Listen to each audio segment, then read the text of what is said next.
And now this, the man accused of killing 5 of his neighbors near Cleveland is now charged with 5 counts of murder. His wife is also arrested and facing charges. Yeah, authorities say she helped hide her husband at the relative's house where he was found. Francisco Oropeza faced a judge today and is now being held on a $7.5 million bond.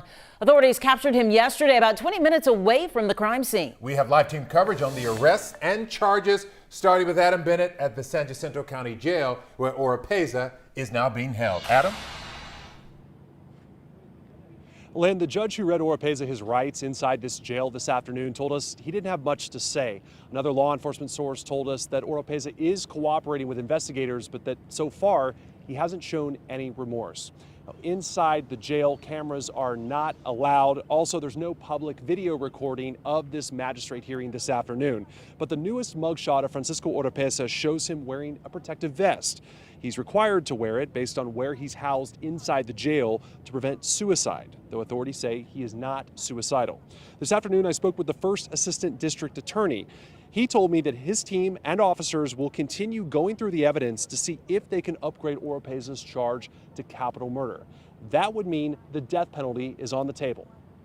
You know, there are a number of ways that a capital murder can be committed in Texas. You know, murder of a police officer, murder of a child, murder of more than one person in the same episode, murder for hire, things like that. So we believe the murder in the course of committing a felony. We believe that some of those facts, based upon our investigation, will fit into the statutory definition of what a capital murder is.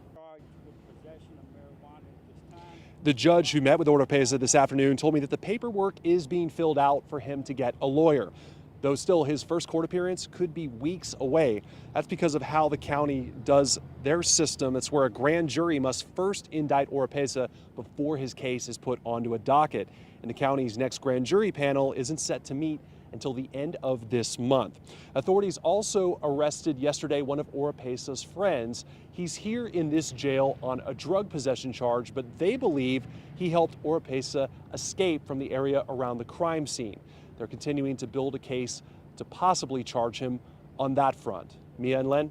Right, Adam, thank you. A lot still to unfold with that story. And we continue our coverage now with Jason Miles live in Cut and Shoot. Jason, we learned earlier today Oropeza's wife is being held on a $250,000 bond for allegedly helping him.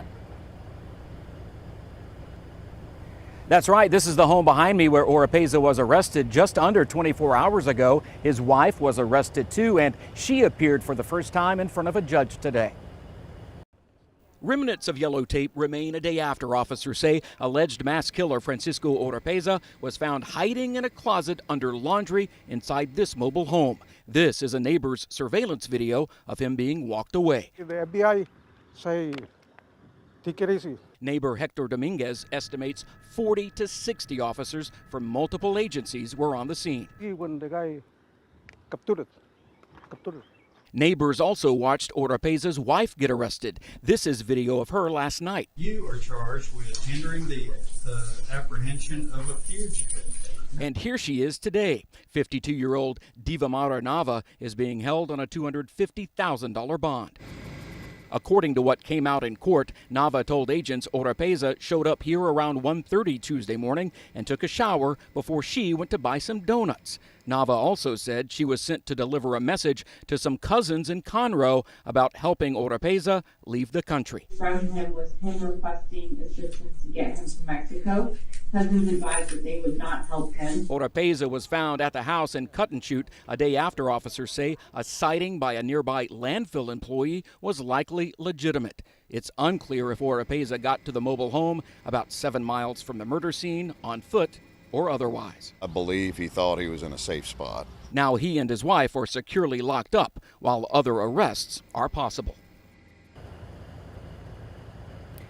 And it appears, according to public records, that this mobile home belongs to a relative. No one has been around the home today except for their pets. Back to Ms. Nava, we're told it's possible she will be transported to the San Jacinto County Jail at some point, where her husband, who may be a common law husband, is locked up.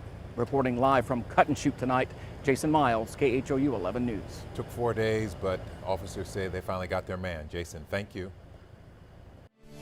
I'm Ron Trevino. Tonight we've been going through the timeline of the hours and days leading up to the arrest of Oropeza, putting the facts together to help you understand how we got here. And right now, here's what we can tell you. The story starts Friday night on April 28th when neighbors asked Oropeza to stop shooting his gun because a baby was trying to sleep. Police say that's when Oropeza went next door, killed the victims with an AR-15 style rifle, and then went on the run. On April 30th, authorities announced a joint $80,000 reward between the FBI and the governor's office to generate tips in the case. We told you about those tips starting to come in, and the next day, May 1st, Monday, there were multiple reported sightings, including one near a landfill in Montgomery County. A number of nearby schools were secured. Deputies searched the area, and law enforcement now saying one of the reported sightings that day turned out to be Oropeza, but they could not find him. Then finally, May 2nd, a break. The FBI says a tip came in at 5:15 last night. Oropeza was still nearby, hiding near Cut and Shoot, just 20 minutes from the crime scene. Law enforcement converged. They got Oropeza just over an hour later at 6:30 p.m. And then today, more arrests announced. Back to you. Thanks, Ron. To read more about the charges and the timeline of events, just head to khou.com.